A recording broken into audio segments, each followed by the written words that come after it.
এই বিশেষ গাড়ি করেই সভায় যান প্রধানমন্ত্রী মোদী। এই বিশেষ গাড়ি করেই সভায় যান প্রধানমন্ত্রী। এর বিশেষত্ব জানেন? জানলে মাথা ঘুরে যাবে। দেখতে দেখতে একেবারে দোরগোড়ায় এসে দাঁড়িয়েছে 2024-এর লোকসভা নির্বাচন। আগামী 1 জুন অন্তিম পর্বের ভোট। ওই দিন বাংলা সহ মোট 57টি আসনে ভোট গ্রহণ চলবে। এই অন্তিম পর্বের ভোট গ্রহণ পর্বে ভোটের লাইনে দাঁড়াবেন রাজ্যের 9টি লোকসভা কেন্দ্রের বাসিন্দারা। তার আগেই শেষ মুহূর্তের ফিনিশিং টাচ দিতেই আরও একবার কলকাতা সফরে এসেছেন প্রধানমন্ত্রী নরেন্দ্র মোদী। অধিকাংশ দেশবাসীর কাছেই আইকন প্রধানমন্ত্রী নরেন্দ্র মোদী। তাই তার স্টাইল স্টেটমেন্ট থেকে শুরু করে গাড়ি বাড়ি সবকিছু নিয়েই ব্যাপক কৌতূহল থাকে আমজনতার। বর্তমানে যে গাড়িটি মোদীর সফর সঙ্গী তা সম্পর্কেও নেহাত কম কৌতূহল নেই অনুরাগীদের। দেশের প্রধানমন্ত্রী তিনি, তাই দেশ সামলানোর গুরু দায়িত্বে থাকা প্রধানমন্ত্রী নিরাপত্তার স্বার্থে তার ব্যবহৃত গাড়ির নিরাপত্তার উপরে যে বিশেষ জোর দেওয়া হবে তা বলাই বাহুল্য। তবে জানেন কি, ইদানিং প্রধানমন্ত্রী যে গাড়িতে চেপে সভা করে বেড়াচ্ছেন তার বিশেষত্ব? কেন এই গাড়ি অন্যান্য গাড়ির থেকে আলাদা? কি কি নিরাপত্তা রয়েছে অত্যাধুনিক প্রযুক্তির এই গাড়িতে? এমনিতেই প্রতি 6 বছর অন্তর গাড়ি বদলানোর রেওয়াজ আছে ভারতের প্রধানমন্ত্রীর। সূত্র মারফত পাওয়া খবর অনুযায়ী জানা যাচ্ছে, দেখতে সাধারণ গাড়ির মতো হলেও প্রধানমন্ত্রীর এই গাড়িটি একেবারে নিশ্ছিদ্র নিরাপত্তায় মোড়া। স্পেশাল প্রোটেকশন গ্রুপ এসপিজির তরফে এই গাড়িটি বর্তমানে প্রধানমন্ত্রী নরেন্দ্র মোদী নিরাপত্তায় ব্যবস্থা করা হয়েছে।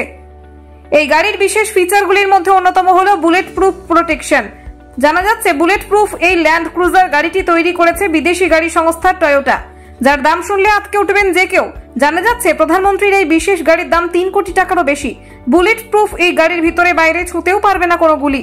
শুধু তাই নয়, জানলে অবাক হবেন, এই গাড়ির বোমা বিস্ফোরণের মুখে পড়লেও বিন্দুমাত্র ক্ষতি হবে না ভিতরে বসে থাকা ব্যক্তিদের। এই বিশেষ গাড়ি করেই সভায় যান প্রধানমন্ত্রী মোদী। এই বিশেষ গাড়ি করেই সভায় যান প্রধানমন্ত্রী। এর বিশেষত্ব জানেন? জানলে মাথা ঘুরে যাবে। দেখতে দেখতে একেবারে দোরগোড়ায় এসে দাঁড়িয়েছে 2024-এর লোকসভা নির্বাচন। আগামী 1 জুন অন্তিম পর্বের ভোট।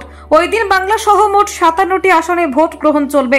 এই অন্তিম পর্বের ভোট গ্রহণ পর্বে ভোটের লাইনে দাঁড়াবেন রাজ্যের 9টি লোকসভা কেন্দ্রের বাসিন্দারা। তার আগেই শেষ মুহূর্তের ফিনিশিং টাচ দিতেই আরও একবার কলকাতা সফরে এসেছেন প্রধানমন্ত্রী নরেন্দ্র মোদী। অধিকাংশ দেশবাসীর কাছেই আইকন প্রধানমন্ত্রী নরেন্দ্র মোদী। তাই তার স্টাইল স্টেটমেন্ট থেকে শুরু করে গাড়ি বাড়ি সবকিছু নিয়েই ব্যাপক কৌতূহল থাকে আমজনতার। বর্তমানে যে গাড়িটি মোদীর সফর সঙ্গী তা সম্পর্কেও নেহাত কম কৌতূহল নেই অনুরাগীদের। দেশের প্রধানমন্ত্রী তিনি, তাই দেশ সামলানোর গুরু দায়িত্বে থাকা প্রধানমন্ত্রী নিরাপত্তার স্বার্থে তার ব্যবহৃত গাড়ির নিরাপত্তার উপরে যে বিশেষ জোর দেওয়া হবে তা বলাই বাহুল্য। তবে জানেন কি, ইদানিং প্রধানমন্ত্রী যে গাড়িতে চেপে সভা করে বেড়াচ্ছেন তার বিশেষত্ব? কেন এই গাড়ি অন্যান্য গাড়ির থেকে আলাদা? কি কি নিরাপত্তা রয়েছে অত্যাধুনিক প্রযুক্তির এই গাড়িতে? এমনিতেই প্রতি 6 বছর অন্তর গাড়ি বদলানোর রেওয়াজ আছে ভারতের প্রধানমন্ত্রীর। সূত্র মারফত পাওয়া খবর অনুযায়ী জানা যাচ্ছে, দেখতে সাধারণ গাড়ির মতো হলেও প্রধানমন্ত্রীর এই গাড়িটি একেবারে নিশ্ছিদ্র নিরাপত্তায় মোড়া। স্পেশাল প্রোটেকশন গ্রুপ এসপিজির তরফে এই গাড়িটি বর্তমানে প্রধানমন্ত্রী নরেন্দ্র মোদী নিরাপত্তায় ব্যবস্থা করা হয়েছে।